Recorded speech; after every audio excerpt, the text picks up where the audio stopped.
They called her the perfect wife. Eleanor Grant was elegant, soft-spoken, and always standing half a step behind her husband, Malcolm Grant, the city's most celebrated investment tycoon. Their lives were the stuff of headlines and charity galas. Their photographs plastered across magazine covers, the faces of power and poise, but no one knew the ledger Eleanor kept in her drawer. The one not filled with numbers or stocks but with names. It started on the night Malcolm died. The world remembered it as tragic, an unexpected car crash on a rainy November evening. The official story was that his brakes failed on a slick mountain road while returning from a board meeting. The news sites mourned him. The city lowered its flags. Even the mayor called him a man of enduring vision. But Eleanor didn't cry. She stood at his funeral with dry eyes, wearing a black dress and a silver locket he never noticed she wore every day. She accepted condolences with grace, her voice never cracking. No one knew that deep within her, beneath the layers of mourning lace and practiced grief, something had begun to stir, not sorrow, not even relief, clarity. Because Eleanor knew the truth. She knew Malcolm hadn't been returning from a board meeting that night. He was coming from a secret chalet where he had spent the past 3 days with a 24-year-old aspiring actress, a woman Eleanor had found out about 6 months earlier. She also knew the brakes didn't just fail. She made sure of it. The revenge had begun long before the car ever crashed. Malcolm's sins weren't just infidelity, they were betrayal in every sense. Years ago, when Eleanor was just 22, she had married Malcolm, believing she was joining a man of integrity. He had promised her the world and given her shackles disguised as pearls. He controlled her money, her image, her voice. When she tried to start her own art gallery, he sabotaged it quietly, telling investors she was fragile and not business-minded. When she questioned his late nights and sudden mood swings, he gaslit her with soft smiles and empty kisses. For a decade, she lived behind his lies, appearing perfect while fading piece by piece, until the day she found the ledger. It was hidden in the false bottom of his study drawer. It held lists of off-the-book accounts, hush money to former employees, coded payments to foreign banks, names, payouts, threats, everything. First, Eleanor felt sick. But as she stared at the numbers, something shifted. She realized this was no longer just a marriage. It was a war. And she had been sleeping with the general of her own destruction. So she began to plan, quietly, carefully. Over months, she made backup copies of his ledger. She stashed evidence with a trusted confidant, her late father's accountant, Martin, a discreet man who owed her family everything. She started pretending again, only this time, it was for survival. Eleanor gave Malcolm one last birthday, one last trip to the vineyard, one last night in their penthouse suite. She smiled, served him his favorite meal, and then excused herself to take a warm bath. While he drank alone, she replaced the bottle of wine with a slightly altered one, just enough to make him drowsy on the road. She knew exactly how long he'd stay at the chalet, how fast he'd drive, and when he'd be coming down that cliffside curve. She hadn't cut the brakes. She wasn't careless. She had simply ensured the car was overdue for a brake replacement, and the system would fail when the rain came. Just as it did. The papers wrote about tragedy, but for Eleanor, it was finally the beginning. Now, as the smoke cleared and the inheritance came through, the woman the world saw as a grieving widow began to move her pawns, and her list of names was far from complete. 3 weeks after the funeral, Eleanor stood before the full-length mirror in her walk-in closet, draped in a silk robe the color of dusk. She no longer looked like a grieving widow. Her hair was pinned with purpose. Her eyes were steel. The old Eleanor, the obedient trophy wife, the silent hostess, was gone. She pulled open the drawer beneath her jewelry box and removed the ledger again, Malcolm's secret book, the key to everything. She turned the pages not like someone reading, but like a surgeon opening an old scar. Names of men and women, payouts, hidden accounts, bribes to city officials, anonymous donations to silence accusers. She had studied it for months, even before the crash. But now, she began using it.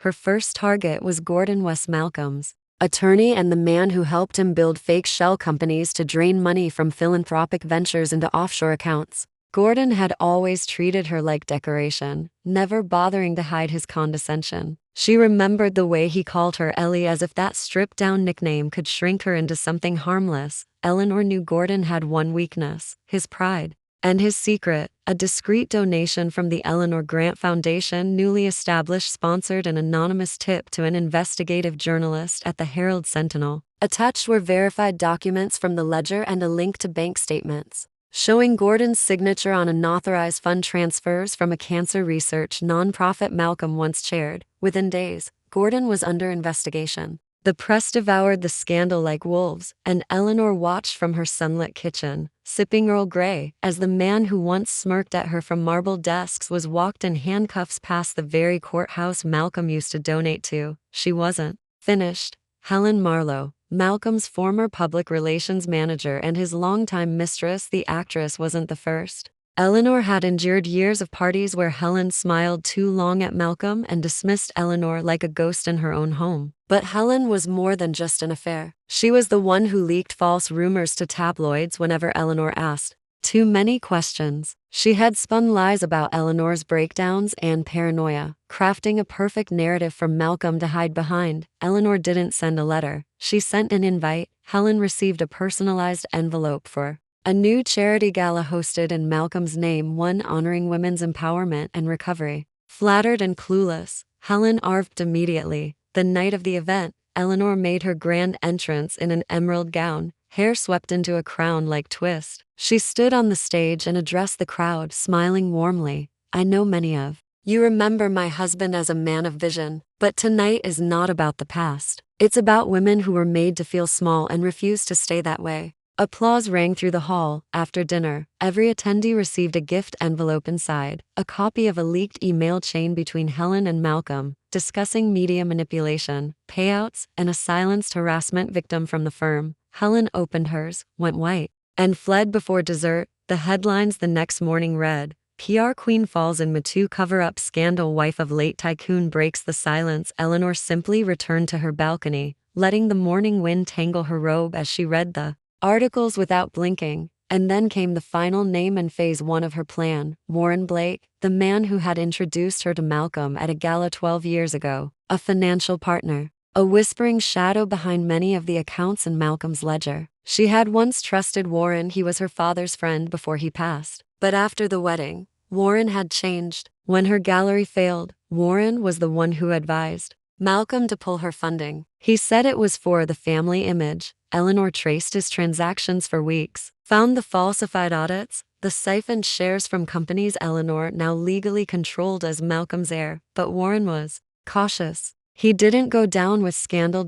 So she used something older than law trust. She invited him to her estate for tea, claiming she wanted advice on reinvesting her inheritance and reviving her image. Flattered, Warren arrived with charm and arrogance. He praised her transformation, flirted as if her mourning was behind her. Eleanor handed him a folder titled New Horizons Fund, pretending to ask for his guidance. Inside were documents she forged, papers that implicated Warren in a scheme involving insider trading, fraud, and more. It was bait, and he bit. 2 days later, Warren moved funds, just as she knew he would. She traced it. So did the feds, thanks to an anonymous whistleblower tip. Within the week, Warren's assets were frozen. He was arrested in his lakeside home. Eleanor lit a single candle on her dining table that night and whispered, "That was for my father." The ledger was getting lighter, but she wasn't done, because there was one more name, one not written in ink, her own. Eleanor had destroyed the men who tried to write her story. Now, she would write her own, and the world was about to read it. 3 months after Malcolm's death, Eleanor Grant had done the unthinkable. She had taken down 3 of the most untouchable figures in his empire without ever raising her voice or stepping outside the law. But this chapter was different, because now, Eleanor's sights weren't just on those who wronged her. They were on everyone who had been wronged and forced into silence.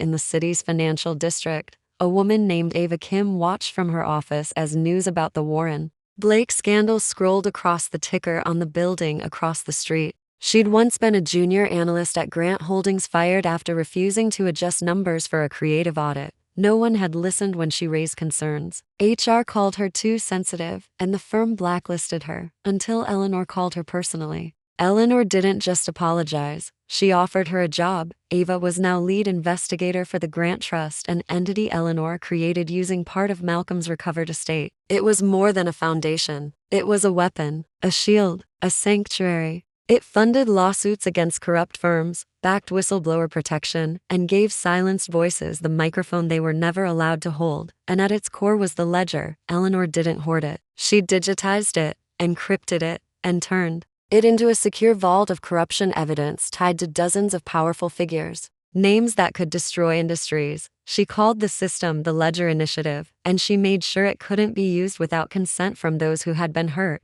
I didn't survive to become another tyrant, she told Ava one night. I'm not here to control the narrative. I'm here to let others write theirs. But revenge, even the quiet kind, leaves smoke in its wake. Eleanor began receiving anonymous threats, cryptic notes slipped under her door, voicemails that clicked and cut off. They wanted her to stop. They were watching. They warned her about uncovering too much. She didn't flinch. In fact, she welcomed it, because whoever was behind those threats was connected to the final layer of Malcolm's world, the one even he kept hidden. Buried beneath fake companies and false addresses, Eleanor uncovered a name she hadn't seen in years. The Stonemaier Group. An obscure consulting firm with no website and no official staff. But a deeper search guided by Ava and her team revealed it was a shell for offshore laundering tied to political campaigns, tech monopolies, and international trade deals. Malcolm hadn't just been corrupt, he had been a broker of power. And now, Eleanor had a name: Julian Stonemaier, the man behind the curtain, a billionaire recluse with no digital footprint, no known associates, and a network protected by law firms that sent cease and desist notices before you even typed his name. He was Malcolm's true partner, the one who cleaned the money, erased the traces, and built entire empires from shadows. Malcolm had once told her, there's always someone bigger, someone you never meet. That's how the real game works. Eleanor never forgot that line, and now, she had found the man behind it. But going after Julian wasn't like targeting corrupt lawyers or mistresses. It was like aiming a slingshot at a mountain. So she didn't go at him with threats, she went with a legacy. Eleanor wrote an open letter, published in the country's top financial journal, to the men who live in the cracks of power, who build kingdoms on buried truths. I see you. I know how you move, how you hide, and I am not alone anymore. To the women who were silenced, belittled, erased, this is your proof. This is your platform. Let them come for me. Let them try. The article included links to encrypted files from the Ledger Initiative, files submitted only by those who gave permission to release them. In less than 24 hours, the downloads crashed to servers. Lawyers began resigning from major firms. Government watchdogs launched probes. And Julian Stonemaier, he made his first public move in over a decade. He sent Eleanor a private invitation. A meeting, neutral ground, a glass building on the coast, with a view of the sea and guards stationed like artwork. Eleanor wore white, not black, not gray, white, like a final chapter. When she stepped into the room, Julian was already seated, older than she imagined. Sharp, glacial eyes. His voice was calm, with the confidence of someone used to owning outcomes. You've stirred a pot that never cools, he said. Eleanor met his gaze. Then I hope you brought gloves. He almost smiled. I'm not here to threaten you, he said. You've won your little war. She leaned in. That wasn't a war. That was a warning.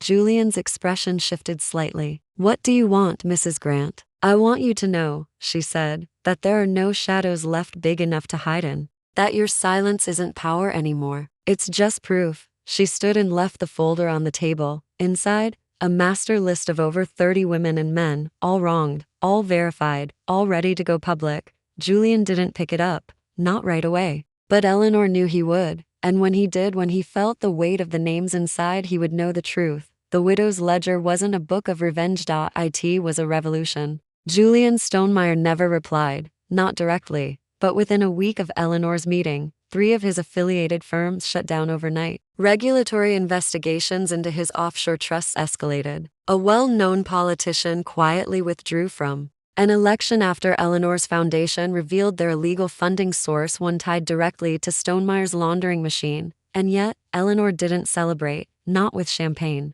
not with headlines. Instead, she walked alone through the city she had once feared. The same streets where Malcolm's shadow used to stretch across every corner. The same buildings that once ignored her, shunned her, pitied her. Now they looked at her differently, not as a widow, but as a storm they couldn't cage. That night, she returned to her townhouse, a place filled not with luxury, but with symbols of rebirth, artwork made by survivors she funded, letters from women who had found their voice, and one small framed photo of her father on her bookshelf. Eleanor sat in her study, opened the drawer that once held the original ledger, and found it empty. Not because it was gone, but because its work was done. The names were out. The truth was out. And now, her name, Eleanor Grant, wasn't just tied to the man who tried to erase her. It stood on its own. But then something happened that she didn't expect. An envelope arrived, no return address, no seal. Inside was a single slip of paper with a typed sentence. "You've turned a page the world wasn't ready for. But some of us are." There was no signature, only a contact, Leon, and a burner phone number. Eleanor stared at it for a long time. She could have tossed it, could have burned it, but something inside her stirred again. Not vengeance, legacy. She dialed. The voice on the other end was a woman, measured, calm. "We want to build something," Leon said. "You've started something seismic. We want to fund it, expand it, protect it, globally." Eleanor didn't answer immediately. Instead, she looked out the window at the skyline, the very one her husband once ruled, and the one she now watched, with different eyes, and she thought, what if this was never just about Malcolm? What if the ledger wasn't the end? What if it was only the key? She met with Leon the next week in a quiet cafe, just two women talking over tea. Within a month, they had the framework for the Ledger Collective, a global network for whistleblowers, investigative journalism, and digital archiving of suppressed corruption cases, protected by international law, run by survivors, not politicians. Eleanor didn't put her name at the top, she put hers at the bottom. As the foundation, because her story was only the beginning. Years later, they would write books about Eleanor Grant, not as the widow of Malcolm Grant, but as the woman who rewrote the rules. She didn't scream to be heard, she whispered and made the world lean in. She didn't destroy to punish, she revealed and let justice do the rest. She didn't crave revenge, she demanded restoration, and she got it, piece by piece, word by word, name by name, until the ledger that was once her prison became the torch she passed on to others. And in every corner of the world where silence once ruled, a voice rose strong, unbroken, and unafraid, all because one woman chose not to disappear, but to begin.